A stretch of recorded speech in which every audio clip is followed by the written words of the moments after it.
नमस्कार दोस्तों, मैं अमित चौधरी एक बार फिर से आप सभी का स्वागत करता हूं हिमालय डेवलप के इस YouTube प्लेटफॉर्म पर।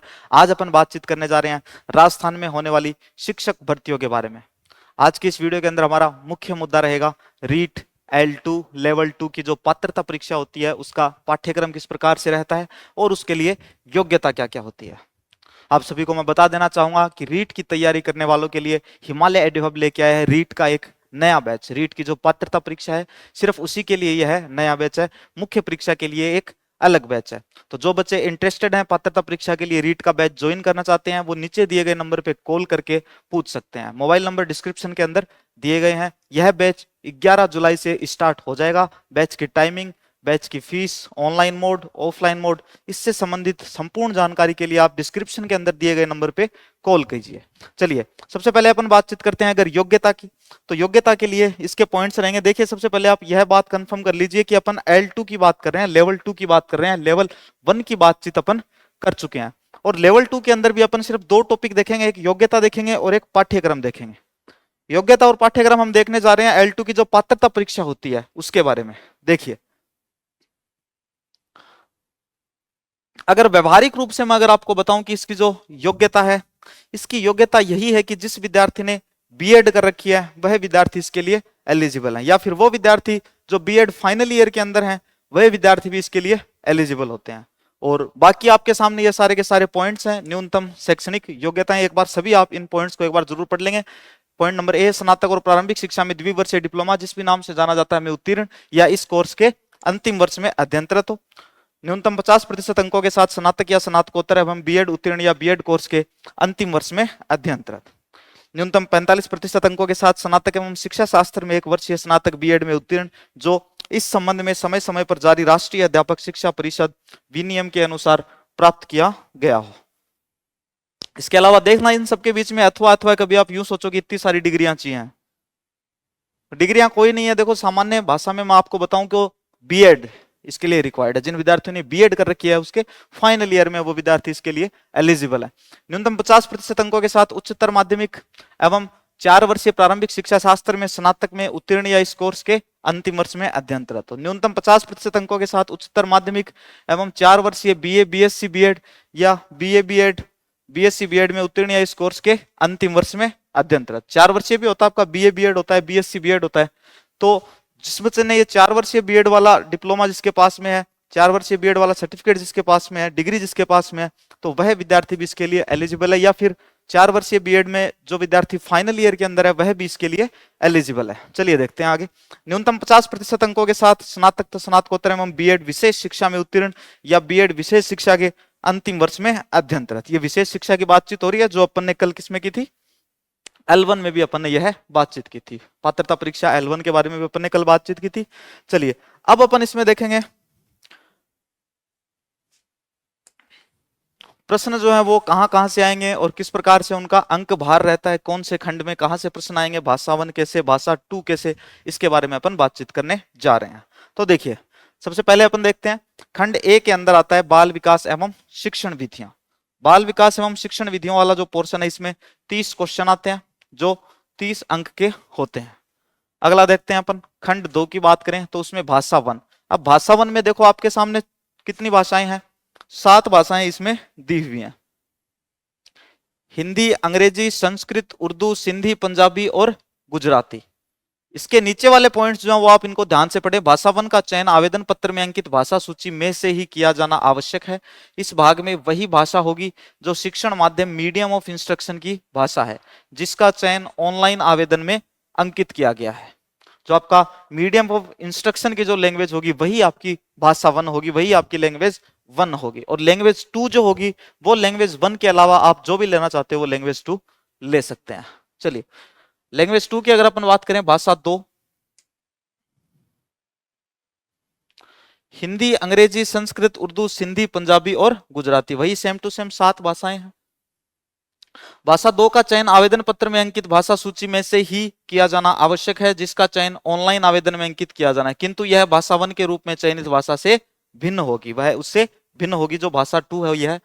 अगर भाषा 1 की बात करें तो उसमें भी 30 प्रश्न होंगे, भाषा 2 की बात करें तो उसमें भी 30 प्रश्न, 30 अंकों के ये क्वेश्चंस होंगे। फिर देखें खंड 4 की अगर अपन बातचीत करें, तो खंड 4 में भी आप सभी ध्यान से देखेंगे, मैं सिर्फ पात्रता परीक्षा की यहाँ पे बातचीत कर रहा हूं, पात्रता परीक्षा लेवल 2। देखिए, गणित एवं विज्ञान के शिक्षक हेतु, जो गणित और विज्ञान विषय से अप्लाई कर रहे हैं, गणित और विज्ञान विषय से जो एग्जाम देंगे, उनके लिए भाई 60 क्वेश्चन होंगे, और ये क्वेश्चन होंगे गणित और विज्ञान विषय से, 60 अंक के होंगे। अब क्वेश्चंस कहां से आएंगे, इनका स्तर क्या होगा, यह भी अपन बातचीत करेंगे। फिर देखें, जो बच्चे एसएसटी से देना चाहते हैं उनके लिए यह पॉइंट है, सामाजिक अध्ययन के लिए शिक्षक हेतु ब पार्ट में सामाजिक अध्ययन विषय, उसको ये 60 क्वेश्चंस करने हैं। ये भी कितने अंक के रहेंगे भाई, 60 अंक के रहेंगे, क्योंकि 30 30 30 90 क्वेश्चन ये हो गए। अब जिस विद्यार्थी, टोटल 150 क्वेश्चन होते हैं, 150 क्वेश्चन टोटल होते हैं इसमें पात्रता परीक्षा के अंदर, तो 90 तो यहाँ पे हो गए। फिर जो विद्यार्थी गणित और विज्ञान विषय रखते हैं वो 60 प्रश्न ये करेंगे, तो 90 और 60 कितने हो गए, 150 हो गए। अब जो विद्यार्थी एसएसटी से हैं उनको ये वाले प्रश्न देखने की भी जरूरत नहीं है, वो डायरेक्ट एसएसटी वाला पोर्शन करेंगे, तो उनके 90 ये हो गए और 60 ये हो गए। या फिर कोई विद्यार्थी किसी अन्य भाषा से एग्जाम दे रहा है, हिंदी से, अंग्रेजी से, पंजाबी से, तो भाई उसके लिए ये पॉइंट अन्य विषय के शिक्षक हेतु अथवा 4A और 4B में से कोई एक, और इसमें भी कितने क्वेश्चन है, 60 क्वेश्चन है, जो 60 अंक के ही होंगे। तो इस प्रकार से भाई आपके जो 150 क्वेश्चन आएंगे उनका यह एक प्रारूप रहेगा। चलिए, नोट दिया हुआ है, नोट, किसी भी कारण से परीक्षार्थी ने आवेदन पत्र में अंकित भाषा 1, 2 के अलावा अन्य भाषा के प्रश्न हल किए हैं तो उसे मान्य नहीं माना जाएगा तथा उसका परीक्षा परिणाम अभ्यर्थी द्वारा आवेदन पत्र में भरी गई भाषा के अनुरूप ही तैयार होगा, इनमें किसी भी प्रकार का परिवर्तन नहीं होगा। चलिए आगे देखते हैं अपन। अब प्रश्नों का स्तर जो है और प्रश्नों की जो प्रकृति है, एक बार उसकी तरफ अपन और चलते हैं। देखिए, बाल विकास एवं शिक्षण विज्ञान, जो आपका मनोविज्ञान वाला पोर्शन है, इसमें प्रश्न पत्र में 11 से 14 वर्ष तक की आयु के बच्चों के पठन एवं पाठन के स्तर से संबंधित शैक्षणिक मनोविज्ञान, विद्यार्थियों की विविध मानसिक स्तर, उनकी आवश्यकता, उनसे अंतःक्रिया तथा अच्छे शिक्षक के गुण एवं विशेषता आदि के बारे में समझ को परखने वाले प्रश्न जो है वो पूछे जाएंगे। फिर अगर अपन बात करें सेकंड पार्ट की, जो भाषा का है,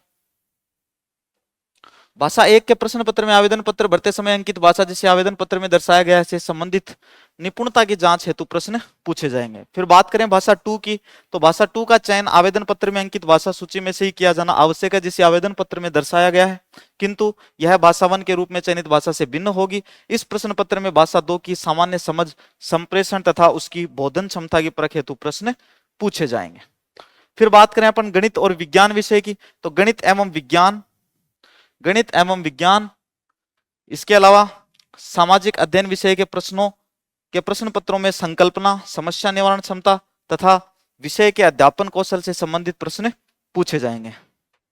फिर बात करें कक्षा 6 से 8 तक, जो गणित और विज्ञान और जो एसएसटी आपके जो सब्जेक्ट हैं, कक्षा 6 से 8 तक के गणित एवं विज्ञान विषय में समान अनुपात में 60 प्रश्न, 30 प्रश्न गणित विषय के एवं 30 प्रश्न विज्ञान विषय के, तथा सामाजिक अध्ययन विषय में 60 प्रश्न उक्त विषय के पाठ्यक्रमानुसार पूछे जाएंगे, जिसमें आपके कौन कौन से सब्जेक्ट इंक्लूड होंगे, आपकी ज्योग्राफी, पॉलिटिकल साइंस, हिस्ट्री, इस प्रकार के आपके जो सब्जेक्ट हैं वो इसमें इंक्लूड होंगे सामाजिक विज्ञान वाले पोर्शन में, जिससे कुल 60 प्रश्न जो है वो आपसे पूछे जाएंगे, जो कि 60 अंकों के होंगे। बहुविकल्प प्रश्नों का मापदंड कक्षा 6 से 8 तक के राज्य सरकार द्वारा निर्धारित शिक्षण सत्र 21-22 पूर्ण पाठ्यक्रम एवं विषय वस्तु के आधार पर होगा, लेकिन प्रश्नों की कठिनाई स्तर सीनियर सेकेंडरी कक्षा 12 तक का होगा। चलिए अगला पॉइंट देखते हैं। प्रश्न पत्र की भाषा का माध्यम भाषा विषयों को छोड़कर हिंदी एवं अंग्रेजी में द्विभाषीय बाइलिंगुअल होगा। चलिए अब अपन थोड़ा सा ये देखते हैं कि L1 की अपन ने कल बातचीत की थी कि L1 जो है उसको क्वालिफाई करने के लिए, जो L1 के लिए पात्रता परीक्षा होती है, उसको क्वालिफाई करने के लिए कैटेगरी वाइज कितने परसेंटेज की आवश्यकता होती है। यही बात अपन आज L2 के अंदर करेंगे कि L2 के लिए जो पात्रता परीक्षा होगी उसको क्लियर करने के लिए, उसको पास करने के लिए आपका जो क्राइटेरिया रहता है परसेंटेज का, मिनिमम क्राइटेरिया रहता है, वह कितना रहता है, कैटेगरी वाइज अपन उसको चेक करेंगे। तो देखिए, न्यूनतम उत्तीर्णांक की अगर अपन बातचीत करें तो जनरल कैटेगरी जो है इनके लिए नॉन टीएसपी के लिए 60% और टीएसपी के लिए 60%। एक चीज आप गौर से देखेंगे, मैं परसेंटेज की बात कर रहा हूं, उत्तीर्णांक प्रतिशत यहां पे लिखा हुआ है प्रतिशत। आगे देखिए एसटी के लिए, कितना है, सिर्फ एसटी की बात कर रहा हूं, एसटी के लिए 55, नॉन टीएसपी टीएसपी के लिए 36 है। फिर वहीं पर अगर अपन बात करें एससी के लिए, ओबीसी के लिए, एमबीसी के लिए और ईडब्ल्यूएस के लिए। तो इनके लिए कितना रहेगा भाई, 55% जो है वह न्यूनतम जो है इसका क्राइटेरिया है। फिर देखें समस्त श्रेणी की विधवा एवं परित्यक्ता महिलाएं तथा भूतपूर्व सैनिक जो है इनके लिए 50%। इनके लिए कितना रहेगा 50%। ओबीसी, एमबीसी, ईडब्ल्यूएस और एससी कैटेगरी के लिए यह कितना रहेगा 55%। फिर देखें निःशक्त जन दिव्यांग श्रेणी में नियमानुसार आने वाले समस्त व्यक्ति जो है उनका रहेगा 40%। शहरी या जनजाति के व्यक्ति जो है इनका रहेगा 36%। तो यह है भाई आपका क्राइटेरिया। जो इंटरेस्टेड बच्चे जो इस बार टीचर लगना चाहते हैं, जो रीट की तैयारी करना चाहते हैं, 11 जुलाई से शुरू होने वाले बैच को जरूर ज्वाइन करें। अधिक जानकारी के लिए डिस्क्रिप्शन में फोन नंबर दिए गए हैं, नीचे भी एक पट्टी पे फोन नंबर लिखे हुए हैं, उस फोन नंबर पे आप कॉल करके और अधिक जानकारी प्राप्त कर सकते हैं, स्वयं को बैच में एनरोल कर सकते हैं। जल्दी ही मिलते हैं अपनी किसी अगली इंफॉर्मेशनल वीडियो के साथ में, तब तक के लिए बाय, धन्यवाद।